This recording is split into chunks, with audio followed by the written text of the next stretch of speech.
World-class engineer is a person who has a proven track record of snatching victory from the jaws of defeat. That is a world-class engineer. You don't get to decide whether you're a world-class engineer.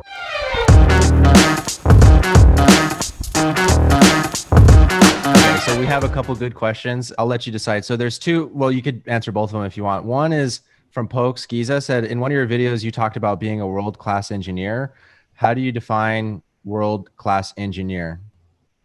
World-class engineer is a person who has a proven track record of snatching victory from the jaws of defeat.